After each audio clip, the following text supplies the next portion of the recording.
বাংলাদেশ জামাত ইসলামের মনোনীত প্রার্থী শহীদ মাওলানা মতিউর রহমান নিজামীর সুযোগ্য সন্তান ব্যারিস্টার মাওলানা নজিবুর রহমান মুমিন বক্তব্য নিয়ে আসার জন্য বিনীতভাবে অনুরোধ করছি। আলহামদুলিল্লাহি রাব্বিল আলামিন والصلاة والسلام على رسوله الكريم نبينا محمد وعلى آله وصحبه أجمعين. شهر رمضان الذي ينزل فيه القرآن هدى للناس وبينات من الهدى والفرقان. صدق الله المولانا العظيم. প্রিয় নাগডাঙ্গা ইউনিয়নবাসী, মঞ্চে উপবিষ্ট বাংলাদেশ জামাত ইসলামী সাথিয়া উপজেলার সংগ্রামী সেক্রেটারি অধ্যাপক আনিসুর রহমান, উপস্থিত অন্যান্য নেতৃবৃন্দ, আসসালামু আলাইকুম ওয়া রাহমাতুল্লাহি ওয়া বারাকাতুহু। রমজান মাস, যে মাসে আল্লাহ সুবহানাহু ওয়া তাআলা আমাদের উপরে রোজা রাখাটাকে ফরজ করেছেন, এই জন্য ফরজ করেছেন যাতে করে আমরা তাকওয়ার গুণাবলী অর্জন করতে পারি। আল্লাহ তাআলার ভাষায় ইয়া আইয়ুহাল্লাযীনা আমানু কুতিবা আলাইকুমুস সিয়ামু কামা কুতিবা আলাল্লাযীনা মিন ক্বাবলিকুম লাআল্লাকুম তাত্তাকুন। হে ঈমানদারগণ, তোমাদের উপরে রোজাকে ফরজ করা হয়েছে যেমনি ভাবে রোজাকে ফরজ করা হয়েছিল তোমাদের পূর্ববর্তী জনগোষ্ঠীর উপরে, এই জন্য যে তোমরা তাকওয়ার গুণাবলী অর্জন করবে। এই মাস দেখতে দেখতে আমাদের কাছ থেকে চলে যাচ্ছে। 20টি রোজা ছাড়িয়ে আমরা 21টি রোজা কমপ্লিট করেছি।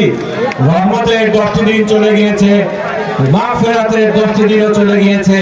এখন আমরা জাহান্নামের আগুন থেকে বাঁচার যে দিনগুলি রয়েছে সেই দিনগুলি পার করছি। এই দিনগুলি অত্যন্ত গুরুত্বপূর্ণ দিন, যে দিনগুলো সম্পর্কে রাসূল সাল্লাল্লাহু আলাইহি ওয়াসাল্লাম বলেছেন, তোমরা রমজানের শেষ 10 রাতে লাইলাতুল কদরকে তালাশ করবে। এই 10টি রাত্রি, যে বিজয় রাত্রিগুলো আরো বেশি গুরুত্বপূর্ণ, যে রাতগুলোতে রাসূল সাল্লাল্লাহু আলাইহি ওয়াসাল্লাম আমাদেরকে লাইলাতুল কদরকে তালাশ করতে বলেছেন।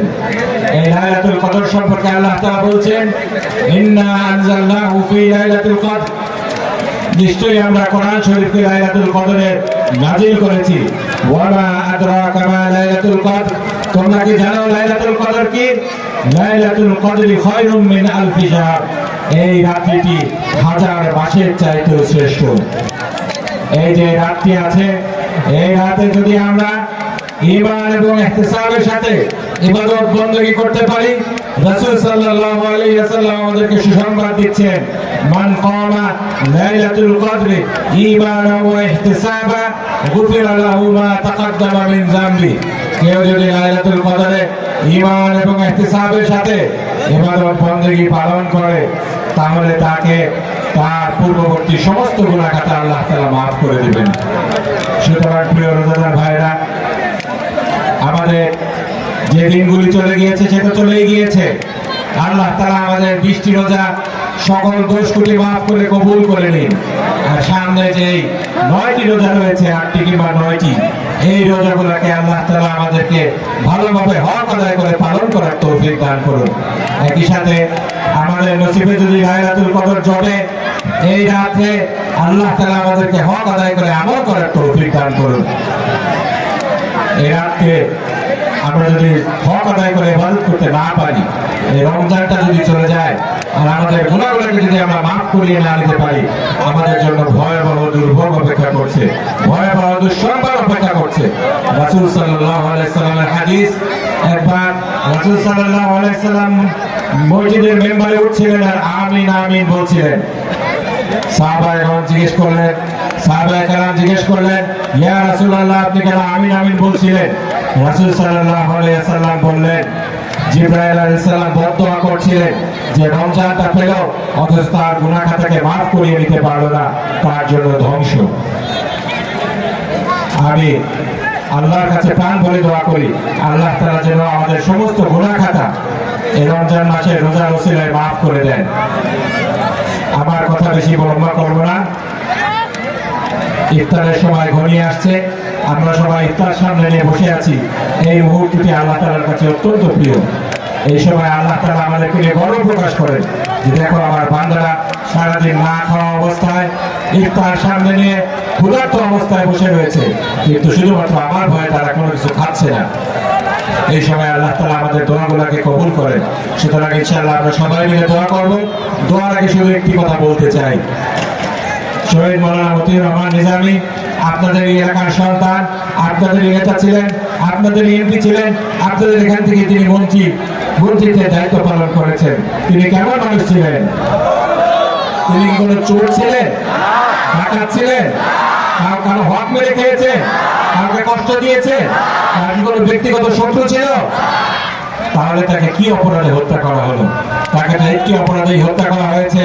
তিনি এদেশে ইসলামী কল্যাণমূলক রাষ্ট্র দেখে যেতে চেয়েছিলেন, ইসলাম বিরোধী শক্তি এটা সহ্য করতে পারে নাই, সেজন্য তারা দিনের বাতিকে নিভিয়ে দিতে চেয়েছিল।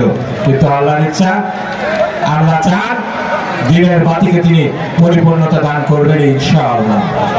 যখন তাকে এই জঘন্যতম বিচারিক হত্যাকাণ্ডের শিকার হতে হয়েছিল, আমরা পরিস্থিতির কারণে কিচ্ছু করতে পারিনি, আল্লাহর দরবারে চোখের পানি ফেলা ছাড়া। আজকে আল্লাহ তাআলা আমাদের সেই ফরিয়াদের জবাব দিয়েছেন। আল্লাহ তাআলা আমাদের দেশকে ফ্যাসিবাদ মুক্ত করেছেন। আমরা এখন মুক্ত, আমরা সত্য কথা বলতে পারি, আমরা সত্য সাক্ষ্য দিতে পারি।